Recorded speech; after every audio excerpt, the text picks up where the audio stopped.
preacher, a circuit rider, this historical guy. Okay. He's just recording.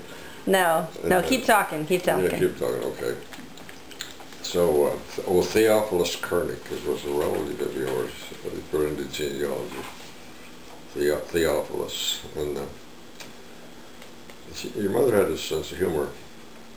She said that when he was her grandfather, I think, very renowned Boston preacher.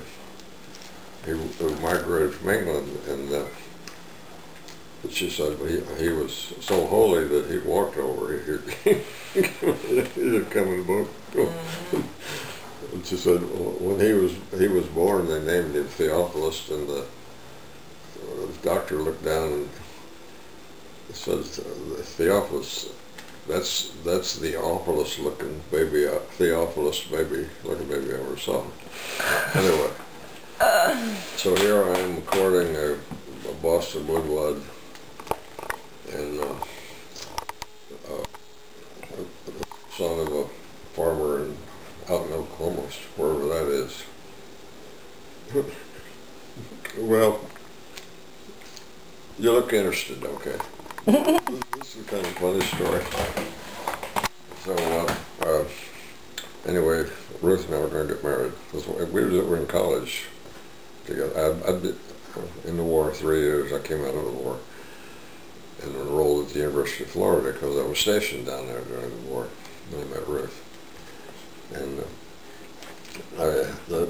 the year before she started there, it was men only. But the second year I was there, it went co-ed, and now we had these beautiful women showing up and walking around with her. And I met her in the church, and we played ping pong after church, and we walked home and really flipped. But her dad was a traveling salesman, and well, bless her heart, she didn't have a bit of this holier than thou stuff. She's just one really sweet woman, but her mother never quite accepted me. So we're engaged, and we're up here. I'm up here in Washington trying to get a job and make some money so we'll get married. She's down in Florida waiting for me to we both graduated school. She got a master's degree and I got my bachelor's degree in the same time. She was ahead of me in school. So she was waiting down there, waiting for me to get enough money to get married. And her dad traveled from city to city to city and sold newspaper advertising, and he took Ruth and her mother with him. So all of a sudden they realized their daughter was engaged to some guy who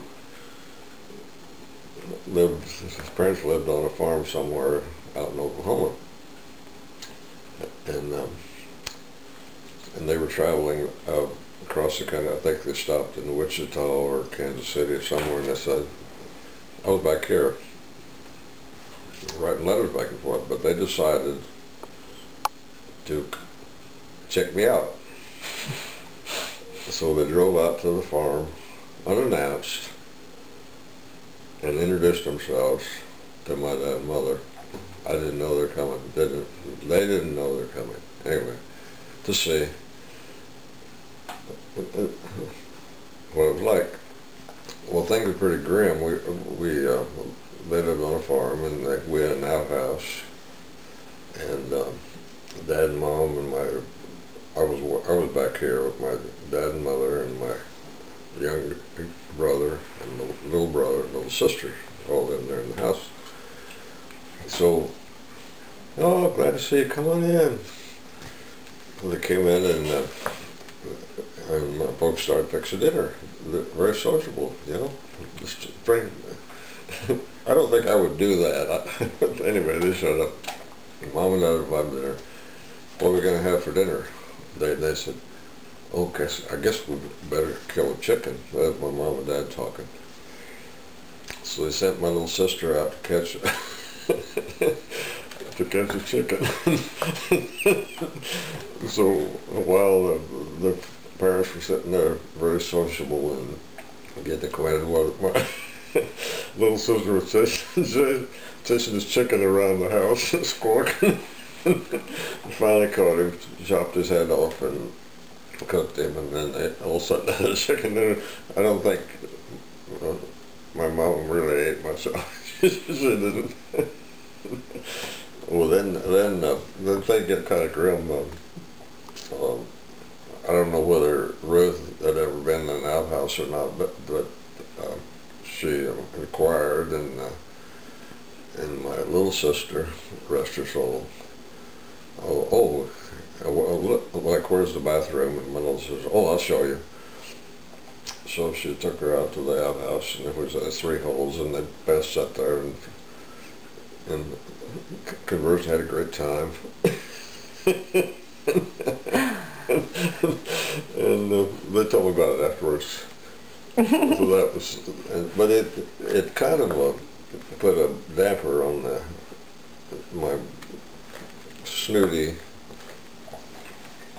lady. It turned out to be my mother-in-law. She didn't quite buy it. So I didn't hear from your mom for a while. And then I did hear from her. And then when the romance went go. But anyway, after I got married, Ruth was accounting all this thing, and her mother was didn't quite. She never did. That was no surprise. And 20 years later, I still hadn't measured up to her standards, you know. But they decided that she really loved me.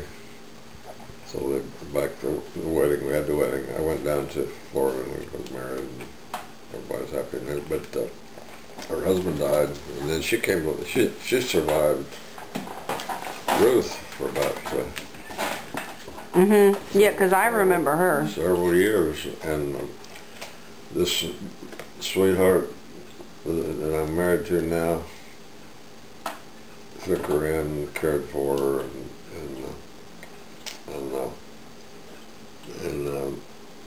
Gladys, my mother-in-law, I don't know if she ever, it was kind of, she sat grieving for Ruth. She sat there in the corner and said, poor Ruthie, poor Ruthie, poor Ruthie.